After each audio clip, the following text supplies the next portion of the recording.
Welcome to the Steve Stine Guitar Podcast, brought to you by guitar-zoom.com. If you want to improve your guitar playing, keep listening. If you want to improve even faster, go to guitar-zoom.com, where you'll find all of Steve's premium courses, masterclasses, and memberships that'll help you quickly and easily improve your playing. Now here's your host, Steve Stine. Now, in the second video, I'm going to show you how to add color notes to your solo using the diatonic scale. It's the second video in a three-part series for my new course, Melodic Soloing, and it's on sale now at the link in the description.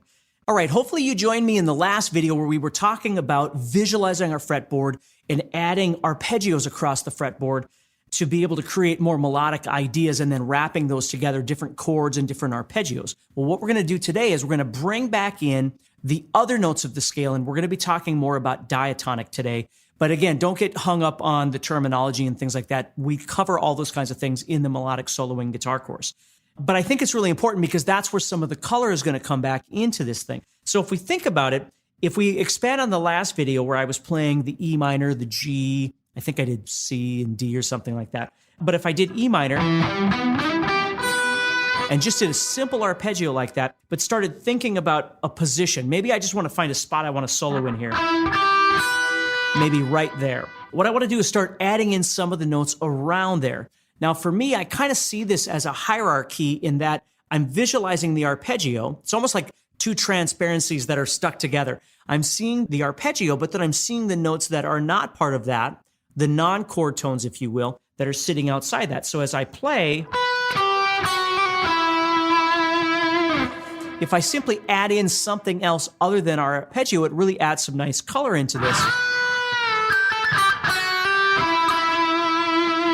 And notice how instead of just playing, for instance, the note B here, I could bend to it and give it some dynamic.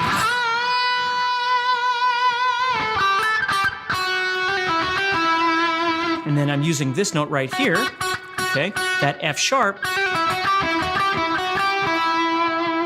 to give it some unique color as I'm playing.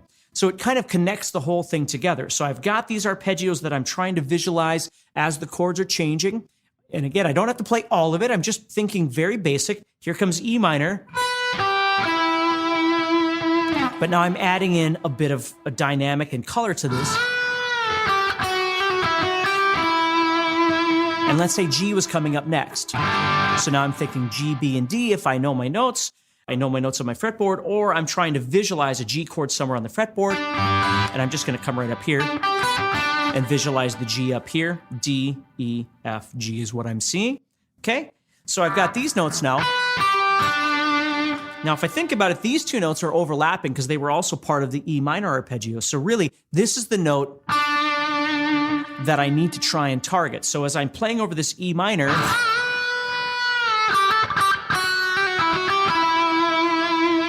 here comes G. That would be a great opportunity for me to try and emphasize that note. And again, I might wrap some of that other stuff around there as well. So then let's say the C chord is coming up. So I've got this coming up. So I'm right here. So maybe I drop back.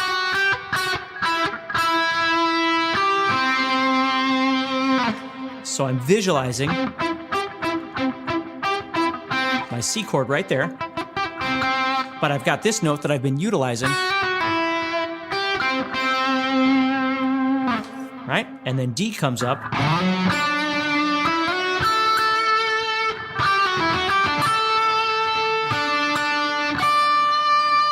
You see, there's so many different ways that you can do this. So I'm trying to visualize the arpeggios as one level, okay, of each one of these chords. Again, ideally, being able to see it across the whole fretboard would be wonderful, but if I can't, at least I could choose a space on the guitar to start trying to build out some of these chords, these arpeggios for the chords that are in my song.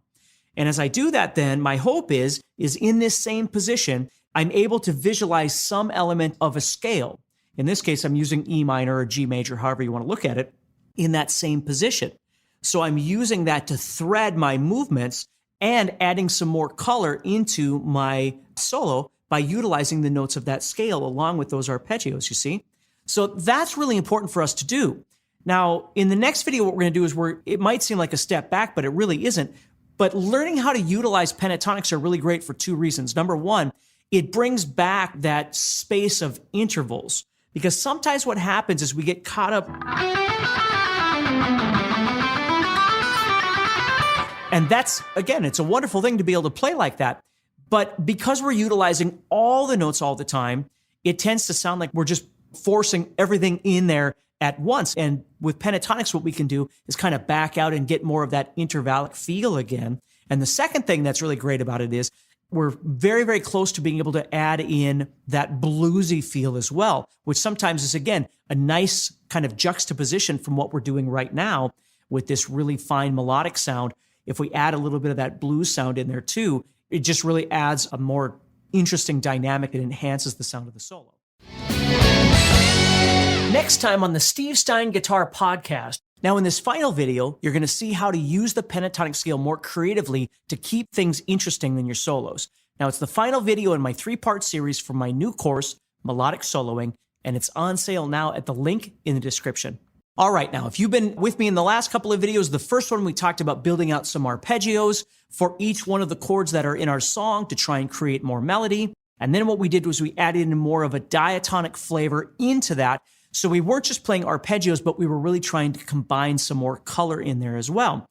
In this video, what we want to do is we want to take a step back, if you will, into the pentatonic realm, simply because what it does is it eliminates some of that color. What you have to remember about soloing is that you want to be able to shift and manipulate different avenues of thought process when you're playing. Because if you're always just using the same scale or the same idea, everything winds up kind of sounding the same. And the nice thing is if you can keep shifting in and out of that, it keeps it more interesting for you as a player and certainly for a listener as well. So if we think about, again, we're in E minor. So what I'm going to do is take this E minor pentatonic that's sitting right here.